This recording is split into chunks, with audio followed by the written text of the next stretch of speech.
All right, good evening, everyone. Tonight's meeting of June the 23rd, starting at 7:07, is a Zoom meeting again for the umpteenth month in a row. Hopefully in August, we'll be able to get back to real live meetings. So we'll start with the roll call of the commissioners. Uh, Travina Adams, Richard Bedford, I'm here. Chelsea Clark, Here. Ron Johnson, Here. Ed Stadnick is here. Ed Miners. Okay, Councilman Herbie I am here.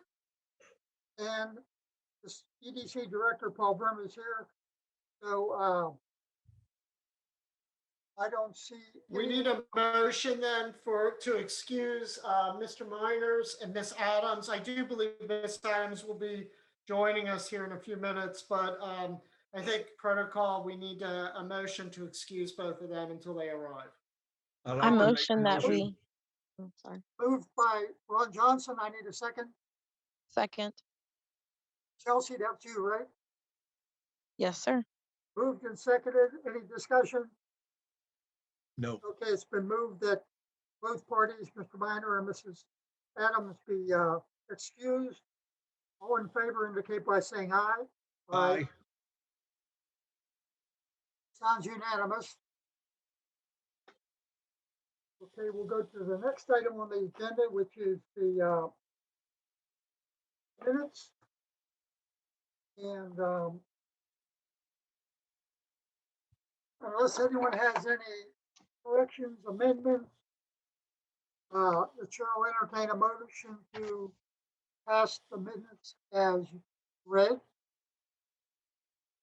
I'd like to pass a motion.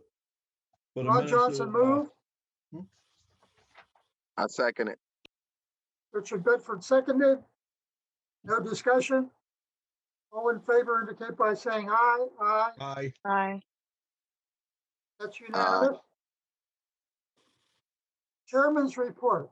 I have very little to report on tonight. I was at the Dollar General store on Northland Boulevard today, and it is a good-looking store, very new and clean, bright and shiny. They have at least 3 cashier stations there, and it's well stocked with a lot of items. So if you need anything in emergency, like groceries, eggs, milk, bread, whatever, they have it there. Cereals, canned foods, it's all there. So that's going to generate some need for the Family Dollar to stock up better and improve their situation up there.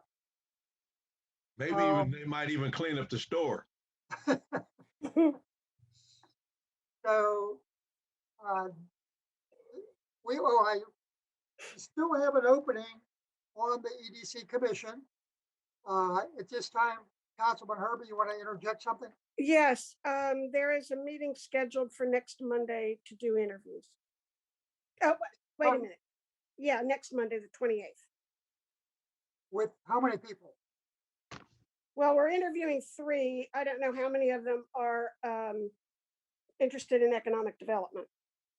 Oh, this is just 3 commission spots are interviewing? There are 3 applicants for different commissions. Okay. There's Well, 3 let's applicants. hope one of them is qualified for and opts to join the EDC. Okay. We wanted to discuss summer recess. Typically, we recess 1 or 2 months in the summer, typically June and July. This is the June meeting. We had to have it. And unless you know of something on the agenda for July or August, how do you want to handle that? You just want to call a recess for July? Well, yeah, I think, Mr. Chairman, I would suggest that we call a recess for July. We plan for the August meeting. If we have no new business, we can always cancel it at that time. The other thing that I would add is that I know City Council is returning to council chambers for in-person meetings beginning, I think, next month. Is that correct, Diane? Chelsea? So I would see no reason why we could not, if everybody wants to, we could bring everybody back and do our meetings in person at the municipal building. Now, I will say, we have done some improvements to the municipal building. One of those improvements is we actually have portable desks in council chambers. We could meet in council chambers. That would give everybody a little more room than 3B. We also have audio-visual equipment in council chambers. So if we need that for some reason, we will have that capability even in council chambers. It might be nice to go ahead and have the meetings in council chambers versus 3B. Then it gives us a little more room. It gives people a chance to space out, just, for everybody to be comfortable. And we will have, they're literally like little portable desks that we use now. So I would suggest we move the meetings in the council chambers beginning in August. That means, Tony, you can let Waycross know that we will not need to have the meetings put on Zoom and videotape. Then we'll have public meetings back in council chambers. Thank you. So we're deciding not to have a meeting in July. And you're going to be out of town anyhow, Paul. Correct. That's correct. Okay, do we need to move on that? I don't remember doing that. Oh, okay. No. We need a motion? No, I don't remember doing that in the past ever, the last 10 years. No, we just typically, it's at the discretion of the commission. Okay, very good. That ends my report. Council liaisons report. Diane? Councilman? Other than the fact that we are starting back in person, the first council meeting in July, and just for your sake and for the public's sake that might be watching, that we are meeting on Tuesday because the official employee celebration of the 4th of July is on Monday. So the municipal building will be closed. So we will be meeting on that first Tuesday. Okay. All right, that's good information. I forgot that July 4th is being celebrated on a Monday this year. Is that all of your report? Yeah, pretty much. I mean, we started the budgeting process. The budgeting process always starts with the tax budget, which gets sent down to the auditor to justify the levies on property tax, which is primarily for fire fund, very small portion for the city. So we're starting that process. Other than that, not much else, really. Okay, thank you, Councilwoman Herbert. How about the American Recovery Act? There's something in the notes about it. Were you guys expanding on that? Did we get some funds that you're going to allocate to? Yes, we did get funds. And actually, that's kind of related to the tax budget. The indication from our finance department is that we're actually doing better than expected because of the funds from the American Recovery Act.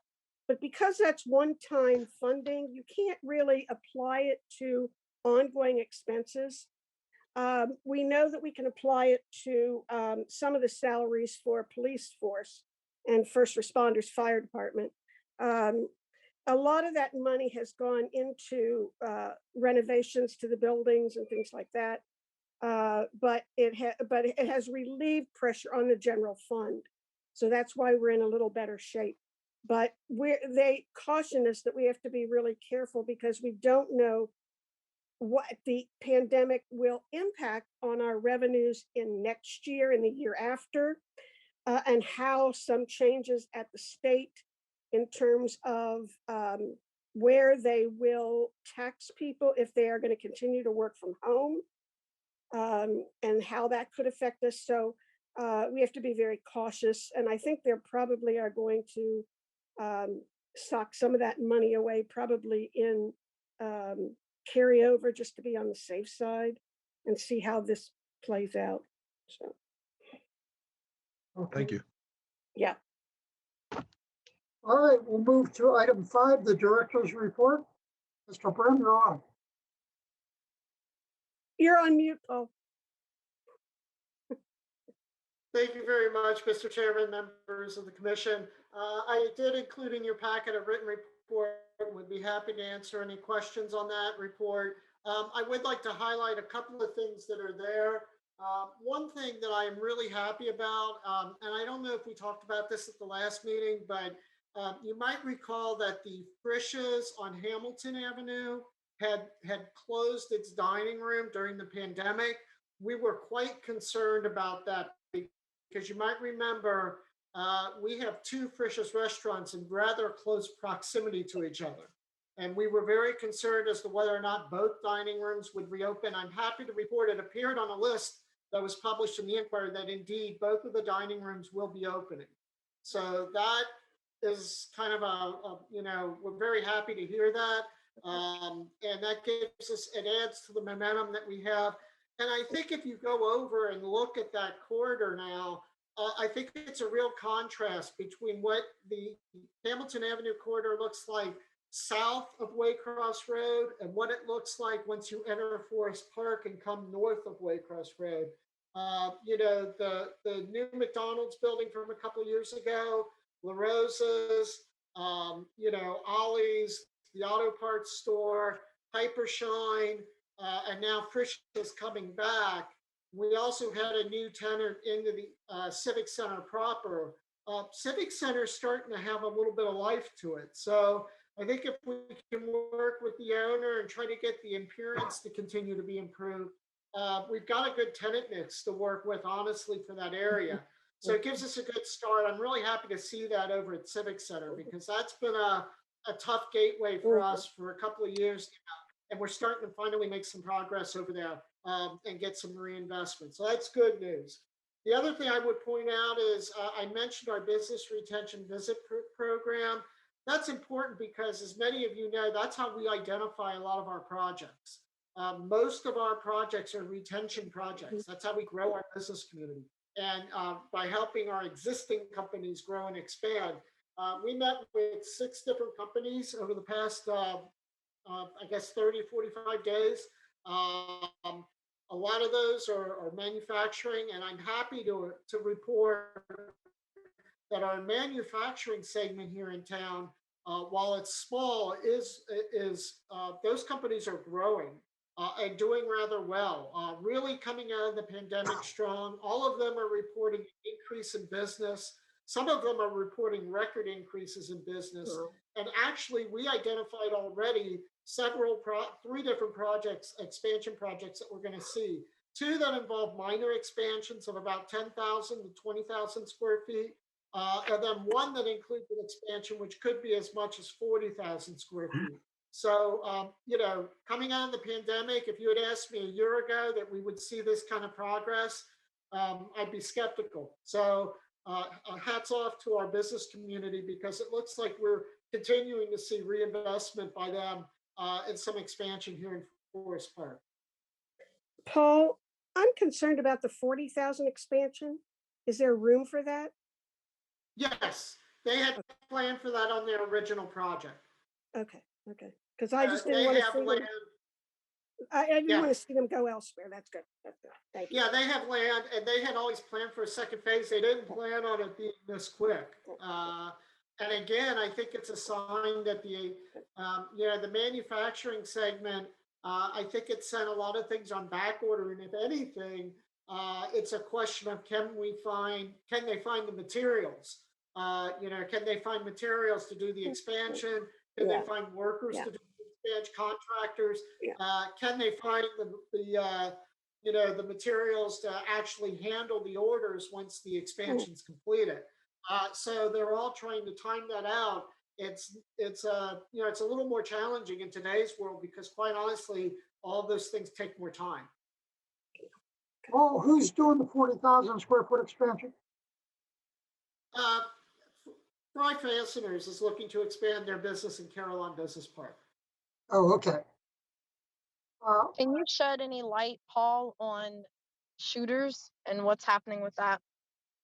Yeah, we had some discussions with the owner, and there is they call it a new concept. I don't know if this is shooters themselves or if it's a partner of theirs, Councilor Clark. My understanding is that shooters is actually looking to launch. I don't want to say fast food because that's not it. It'll still be sit down, but a little more casual concept that will focus on carry out and delivery as well. We talked about it coming out of the pandemic. I think you're going to see more of that. Now, I don't know if that's what's going in yet. We're trying to confirm that. They have started some of the interior work, the prep for the new concept. The good news is we shouldn't see, much delay in terms of having that building vacant for very long. But we are trying to gather some more information and intelligence on exactly what's going in. They did talk about the liquor permit. We are limited in the number of liquor permits that we have. There is a liquor permit for that site because of shooters and jacks and the previous owners. So that is not an impediment. I don't think that this is a bar concept coming in. And obviously we have the zoning in place. As Councilors Herbie and Clark know, we have zoning in place that prohibits bar operations. They have to have so much of the space dedicated towards restaurant table serving area in order to serve. So the idea that this could be strictly a bar, and I know Richard's familiar with that concept too, because I think he had to do some things when he was renovating Park Place to meet those requirements. It's a good rule, really, and I think it will help us ensure that we get something positive in there. Until it's in, you know how I am. Until I actually see what they're doing, I'm reticent to put my stamp of approval on it. But they are not asking us for any incentives. They are not asking us for any money, and they've already started some of the work for that. Thank you, Paul. Thank you. If I could comment on 3 other businesses in Forest Park that I have noticed. One, returning to Frisch's, the one at Omniplex, not Omniplex, Smalley Road, that closes at 9 o'clock every night of the week except Friday, Saturday, and Sunday. Friday and Saturday, they're open until midnight. I don't know about the hours of the one over in the Civic Center. You know about that, Paul? I do not. Okay. I can And the check. other- I can see what I can find out. Then the other thing, it appears to be mostly BP stations. There were 3 BP stations: Springfield, Pike, Omniplex, and Fairfield, Route 4. All 3 had no gas the last week. However, I was able to get gas at the Shell on Northland and Route 4 each day I needed it. There was also a Shell on Coleraine Boulevard that was out of gas for the week. So I don't know if this is still in effect from that pipeline that went up the East Coast or what the problem is, but my experience is BP suffered the most. So has anybody else noticed anything in not closed, but out of gas station? I have not, but I will tell you, Mr. Chairman, I think it's consistent with what we're seeing on this whole materials and supplies front. What's happening, I think, in a lot of instances is it's taking time for all the supply chains to ramp up. And on top of that, there's increased demand right now for all those types of services and materials. So I think it's more of a supply chain issue than anything. Okay. And I'm sure the pandemic has had a terrible effect on all the food industry, but the 4 White Castles near us, the 4 closest ones, Sharonville, Fairfield, Springfield, Pike, and Mount Healthy, they're all closed 11 o'clock at night. They're no longer 24-hour restaurants, at least for now. I wanted to stop. I tried calling the one on Springfield Pike to find out what the duration of that closing after midnight, after 11 o'clock would be. But I couldn't get through today. So, and I didn't have much time. I was busy scurrying around with other things. So I just wanted to mention those aspects of business in our area while you were reporting on your segment there. Ed, a couple things about those comments. I know that a lot of companies have had very, very difficult time finding help. Yes. And I think the cutback may be in part some of that, the inability to find staff. And on the gas thing, there was a hostage situation for one gas company, wasn't there, a gas pipeline? I thought that was a pipeline. I think it was, Yeah, it the began with a pipeline. C. So I wonder if that may have interfered with some of the gas supply. Well, that was supposed to be from Louisiana southeast all the way up into Maryland and that. Those states were adversely, and I want to say, but it's not consolidated, but there's a pipeline that begins with a C. Can anyone remember that? I from don't the news? recall. I just remember hearing that within the last month or so. Yes. Well, So they had, thinking that could have it. they were hacked, and they were the ones that had the, I don't know, $20 million ransom or something. Yeah. So that adversely affected a number of states. I think there was like 14 states affected, but it wasn't supposed to come up north of Kentucky. So I think it actually had an adverse effect on Ohio as well. It could have. It could have. Good evening, everyone. This is Travina Adams. I apologize for being late. I was caught at work. So I do apologize for that.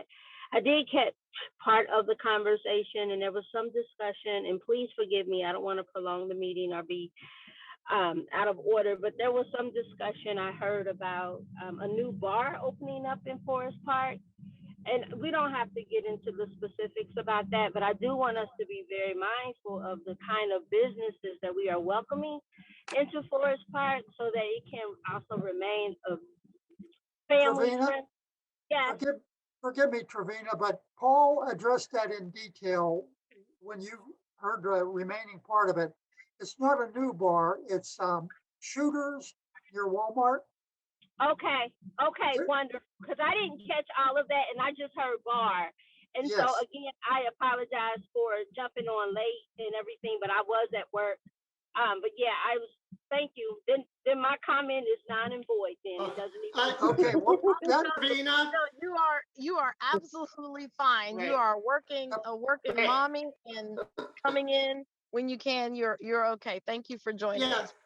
Travina, just so you know, the city actually has a zoning regulation in place where a food establishment like that sells alcohol must have a certain percentage of its table space and kitchen area dedicated for food preparation and service for that very reason. So that was what we were talking about. Was we don't know exactly what the concept is. It could be another concept by Shooters. It could be somebody new, but whoever it is, they have to abide by that regulation. So it kind of prevents a pure bar from coming into the area. It has to be more of a restaurant or a bar and grill, but the emphasis has to be on food service. Thank you very, very much for clearing that up for me, everyone.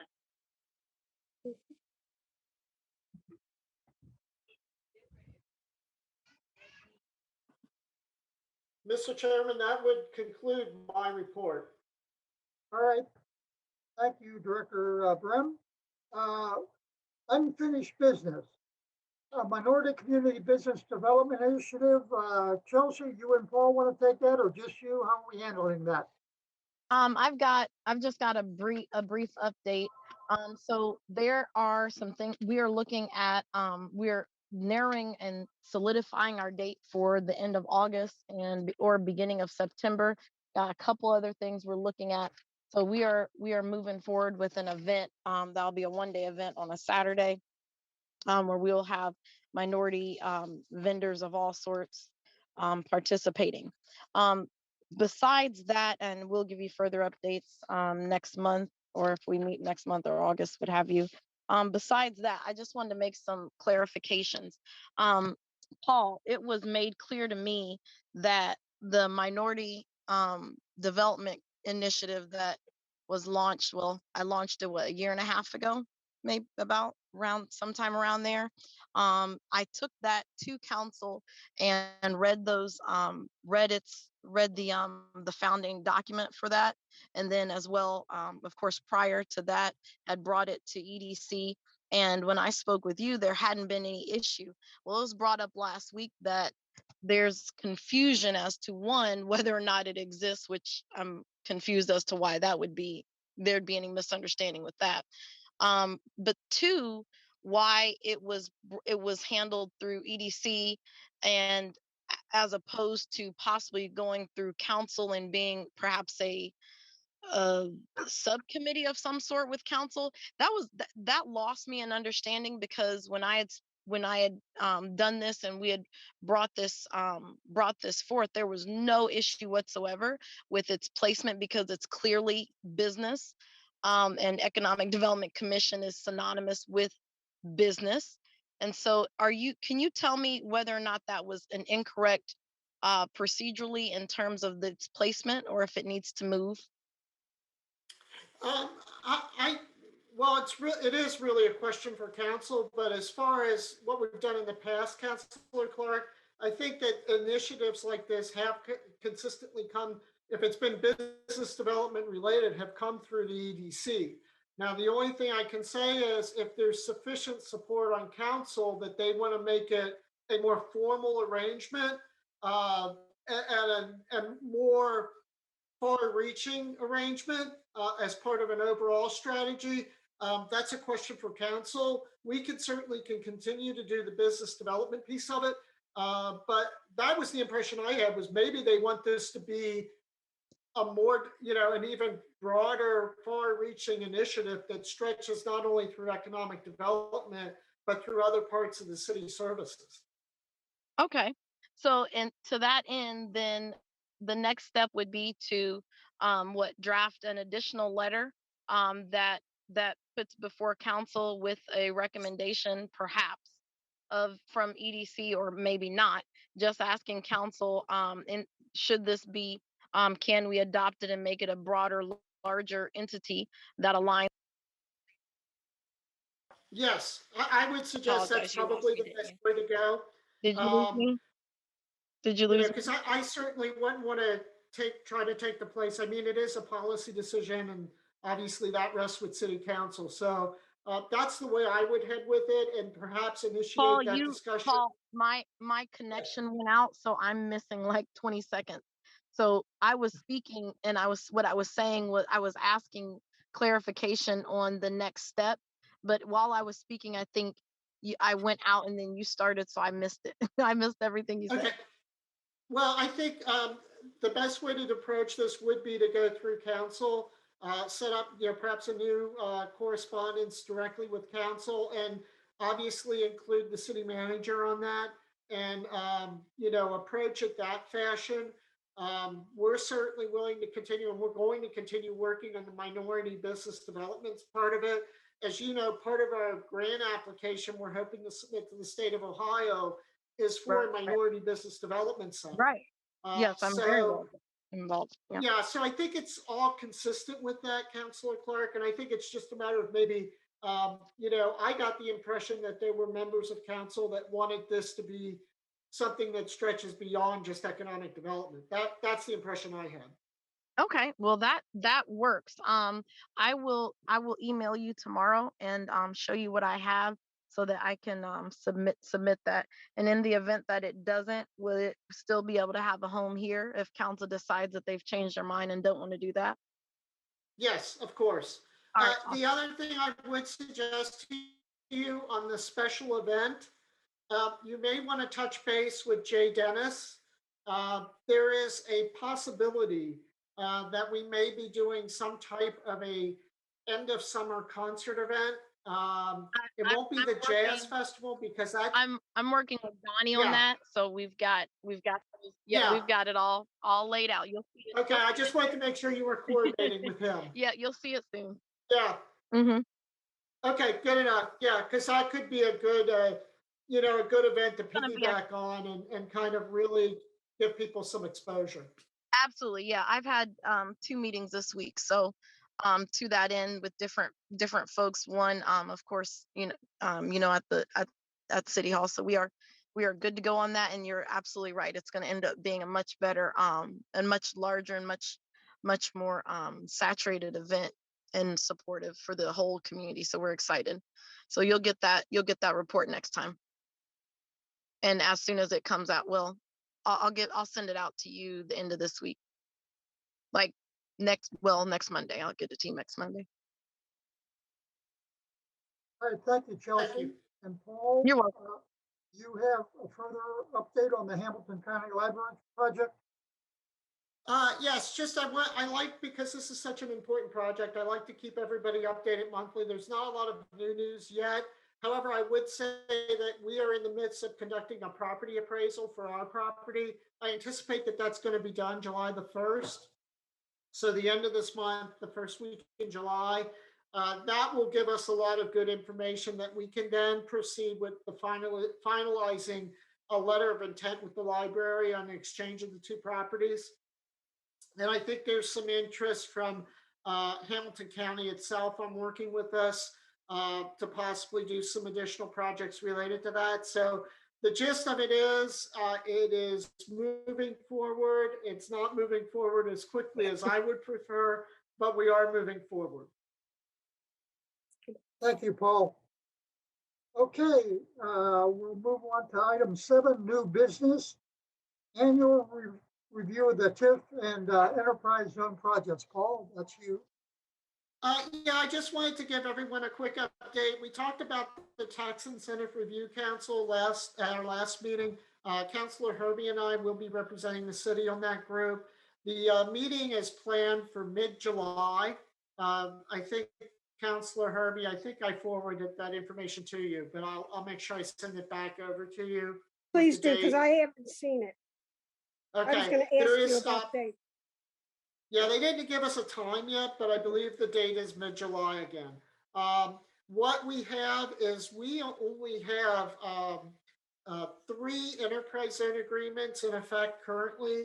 The Emeritus expansion projects, Cincinnati Testing Labs project from a couple of years ago, and Fry Fasteners. All of those companies are performing as anticipated. We anticipate no changes in the enterprise zone agreements. As we talked about at the last meeting, those enterprise zone agreements offer a partial abatement of the property taxes, and it's only on the new property taxes associated with the project.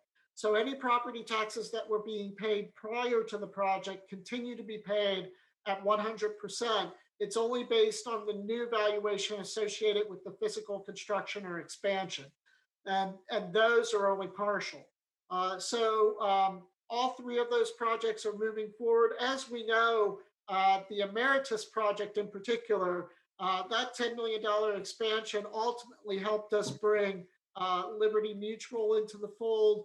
And the good news is we did not have to do any kind of an incentive for the Liberty Mutual project because basically what we had done with Emeritus on the local incentive package we had put together for them provided the fuel we needed to recruit and bring in Liberty Mutual. So those are the kind of projects we like to try to invest in. Again, we talk about, return on taxpayer investment. And we kind of got we were able to get 2 projects with 1 stone. And I always hate to use analogies like that because I always mess up those. We were able to bring those 2 projects in, and I feel pretty good about where we're at on all 3 enterprise zone projects. The tax increment financing agreements are also reviewed on an annual basis at this meeting. We are now down to 2 of those agreements. You might recall that the Caroline agreement has concluded, and that performed beyond expectations. So That actually brought in enough revenue that we were able to do the streetscape projects along the long way across in Hamilton. We were able to do some other improvements associated with the projects in Caroline Business Park. So that project did very well. The ones that are remaining are the agreement for Parkwood. You might remember we extended that TIF agreement a couple of years, I think it was actually 2 years ago, where that allowed us to provide some additional revenue to account for the improvements to the interstate interchange at I-275 and Whitten Road. That was a pretty substantial project, and the TIF allowed us to do that project without tapping the general fund or taxpayer resources to a certain extent. Definitely alleviated some of the pressure from that. I will say the other one is the mall project. You might remember when the mall was redeveloped initially in 2001 by Mills Corporation, we did a tax increment financing agreement to fund $18 million of public improvements associated with that. That TIF is unique because, as you know, we always suspect that there might be some trouble with the mall TIF in terms of the development of the mall because of its past. So that TIF relies on a special assessment. If the development does not occur as anticipated, the property owner is required to pay an annual assessment that covers the debt service for the bond debt to do the public improvements. The property owner, as challenging as it is right now, continues to make those assessments. So the fact is, as long as he pays the assessments, the TIF for the mall as a financial vehicle is working because it is protecting the city and the counties and all of the entities that might be affected by property tax. It protects us against what we're seeing right now at the mall in terms of the lack of redevelopment. So the TIFs are working as anticipated. For those of you who are a little bit newer to the commission, the TIFs are different from the enterprise zone agreements. The enterprise zone agreements are partial abatements given for new construction that brings jobs and revenues to the community. The TIFs don't abate any taxes. They actually take a portion of that tax revenue and divert those dollars into a special fund that is used to do the public improvements that are associated with the project. So it's not real, there's no new taxes, there's no tax abatement, but it redirects that money into a specific fund that helped to facilitate the project in question. So with all of these projects, the TIFs and that have been performing as anticipated. Even the mall with its troubles as a financial vehicle is performing as anticipated, and we don't anticipate any change. Paul, hi, this is Travina Adams again. Can we go back just a little bit with Emeritus and Liberty Mutual? With these developments that are being made, and now that we have post-COVID, and I guess I'm asking somewhat out of ignorance, I'm curious to know, are they still planning to actually occupy that space, or I'm just curious if it's going to be a shell, what is that going to look like with the development of that property outside of the renovation of the building, but even the exterior of it. And if people aren't going to be coming in and out of the building, is that, have any discussions been had about that? We have had discussions with Emeritus. Emeritus has been working with Liberty. I have not had direct conversations yet with the team at Liberty. However, they have told us and have confirmed with our building department that they plan to open their new office at the end of the summer. So that project is happening. It's a great question, Travina, because it is definitely a trend that we are seeing, that some office companies are allowing some of their employees to work from home still. Some are allowing them to do hybrid schedules. What we have been told is that both companies in question will bring people back to the office. I think part of this is, I think what we're benefiting from is both companies have made significant investments for these projects kind of pre-pandemic and commitments. So I think it would be hard for them to back away from those commitments now. Essentially, a lot of the work and a lot of the money was spent prior to all of this happening. So Right. what we have is a situation where I think we're going to be in good shape. Now we're Okay. still waiting to see if there's going to be an impact with some of our other office users who maybe don't have those same type of commitments. But Right. so far, we seem to be doing pretty well. But this gets back to Councilor Hervey's point from earlier. Everybody talks about the American Recovery Act funds. That's Yes. why we're holding some of that money in the off chance that we do have something like that happen and our tax collections tail off next year. We Okay. will have money in the bank that we can still continue to provide the level of services to our residents in terms of roads, police, and fire, at least provide those essential services uninterrupted. Thank you so much. So that was my next question. I appreciate you answering that. Thank you. Thanks, Travina. Well, a question on the TIF for the mall. When's the termination of that? Oh, gosh. That was actually a 30-year agreement, I believe, Ed. I will check and make sure, but I believe that was a 30-year agreement. In order to extend it past that length, the developer at the time, Mills Corporation, actually had to make pilot payments to all of the school districts involved, and that include the vocational schools, Northwest, Fairfield, and Winton Woods, all received upfront payments at the time, in the off chance that there might be some issues. But that was one of the reasons the mall TIF is kind of unique because we built in a lot of these protections. Hoping for the best, but anticipating the worst. And unfortunately, I think we've seen the latter. Okay, thank you very much. All right, that ends the agenda. We go to. I've got one. Go ahead, Chelsea. Sorry, Mr. Chairman, I've got one thing to add that I neglected to mention. On last week, Mortar, as you know, the Mortar Incubator we helped bring to Forest Park. Mortar is operated by Alan Woods. I'm a graduate of Mortar, an alum, and they are a business incubator, primarily working with minority small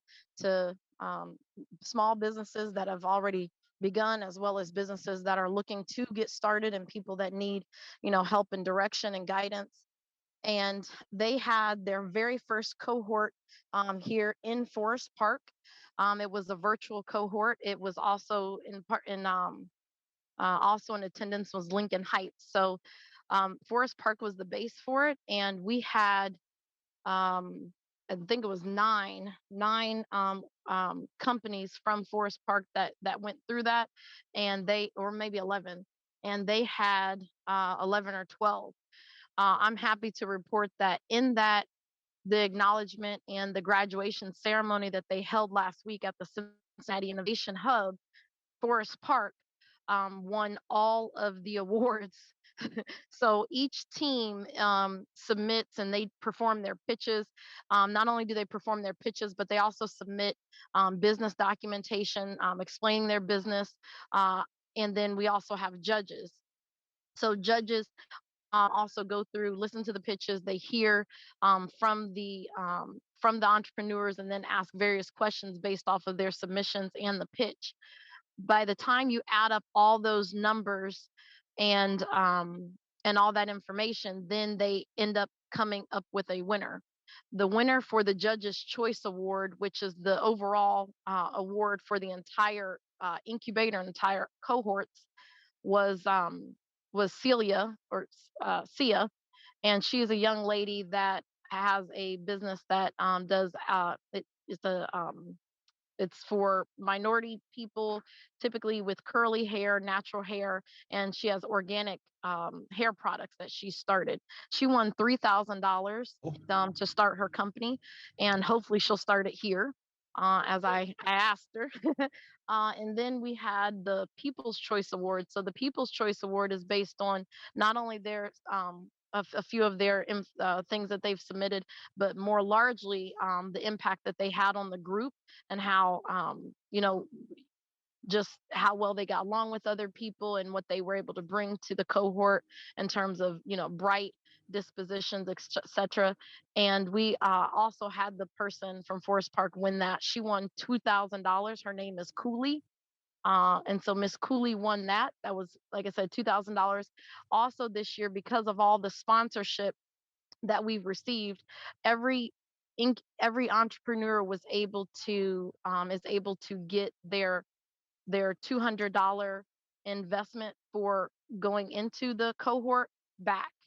And so they are having their final graduation tonight in a private graduation ceremony. And so I just want to say that, the work that we're doing in amplifying businesses, I know there was some confusion as well as in terms of why we would even have a minority business initiative that was brought up at our last meeting.